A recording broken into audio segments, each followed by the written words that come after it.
Susulan langkah UMNO yang mengambil pendirian untuk memutuskan kerjasama dengan Bersatu dan hanya bersama kerajaan PN sehingga Parlimen dibubarkan. PAS kekal dengan pendirian untuk memperkukuh muafakat nasional dan mempertahankan Perikatan Nasional PN. Itu kata Ahli Jawatankuasa PAS Pusat Datuk Dr. Muhammad Khairuddin Aman Razali.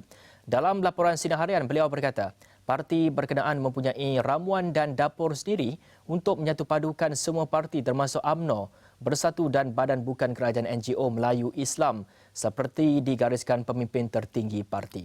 Kita nak terus bersama dengan pensyarah Jabatan Pengajian Pentadbiran dan Politik Universiti Malaya UM Dr. Muhammad Taufik Yaakob melihat kepada situasi politik semasa tanah air kita. Selamat tengah hari, Doktor. Tengah hari. Baik, Doktor, jika PAS gagal jadi orang tengah, apakah pilihan strategik mereka? PAS masih dengan Muafakat Nasional dan Perikatan Nasional. Sedangkan UMNO sebelum ini juga ada menyuarakan supaya PAS nyatakan pendirian untuk memilih yang mana. Terima kasih. Kita melihat ketika pembentukan Kerajaan Perikatan Nasional itu, kerjasama politik antara PAS, UMNO, Bersatu itu cukup baik dan ini memperkukuhkan lagi kerajaan selepasnya. Namun kerjasama politik pada waktu tersebut akhirnya berubah menjadi poligami politik apabila PAS tertekan dengan keadaan dan kedudukannya, apabila terpaksa menjaga hati Bersatu sebagai kerajaan yang mentadbir bagi kedudukan Perdana Menteri, dan yang kedua PAS juga perlu menjaga hati UMNO. Jadi PAS berada dalam dilema politik dan akhirnya perlu mencari bagaimana kedudukan PAS itu menjelang PRU15. Saya lihat PAS perlu dengan kadar segera yang berusaha menjadi orang tengah yang cukup penting kepada kedua-dua parti ini bagi melihat bagaimana potensi Perikatan Nasional dan MN itu untuk masuk dalam PRU15. Kerana kita lihat keadaan semakin meruncing walaupun darurat itu diisytiharkan dalam tempoh sekarang, tetapi apabila kes COVID menurun, politik semakin aktif pula dan agresif dalam politik Malaysia. Maka saya lihat dalam konteks ini PAS perlu menjadi kingmaker yang sebenar dan bersama-sama membawa Bersatu dan UMNO untuk duduk semeja dan tegas bagi berhadapan dengan PRU15. Kerana inilah sebenarnya peluang kepada parti-parti Melayu ini untuk membuktikan bahawa mereka boleh mewujudkan kerjasama politik yang sebenar-benarnya. Jadi, Doktor, adakah masih boleh diteruskan pelibatan PAS dalam dua gabungan atau PAS harus pilih mana yang mahu dijalinkan kerjasama menurut Doktor? Itu terpulang kepada kebijaksanaan pemimpin-pemimpin dalam Perikatan Nasional dan MN. Malam PAS juga boleh menjadi satu platform kepada parti-parti politik dalam PN dan MN untuk bekerjasama dengan lebih kuat berbanding apa yang telah muncul sebelum ini. Kerana tidak mustahil kerjasama yang sedia ada boleh diperkasakan lebih lagi dan diperkuatkan lebih lagi.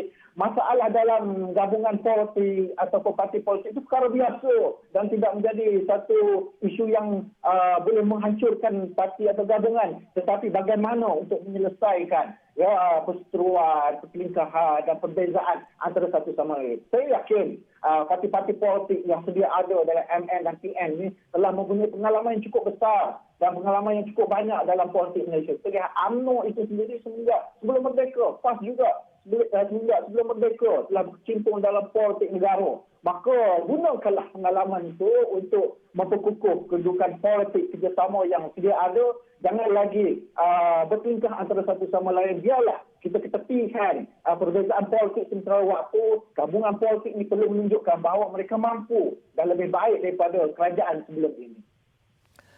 Melihat daripada situasi UMNO, adakah Doktor menjangkakan akan ada jajaran baru yang akan ditubuhkan UMNO? Jajaran bersama pembangkang mungkin?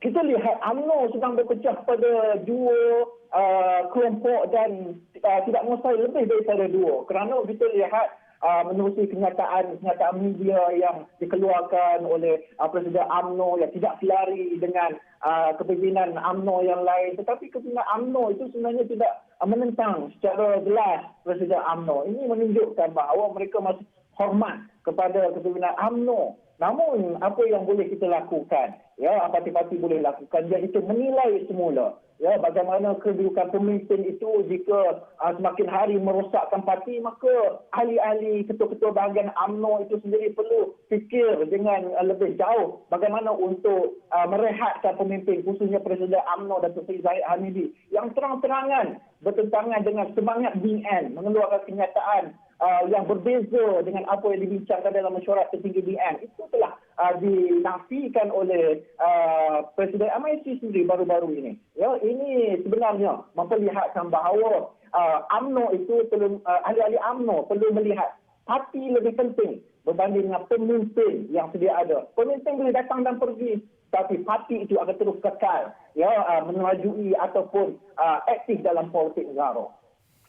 Baik, terima kasih Dr. Muhammad Taufik Yaakob atas kupasan sebentar tadi dan kita ke perkembangan selanjutnya.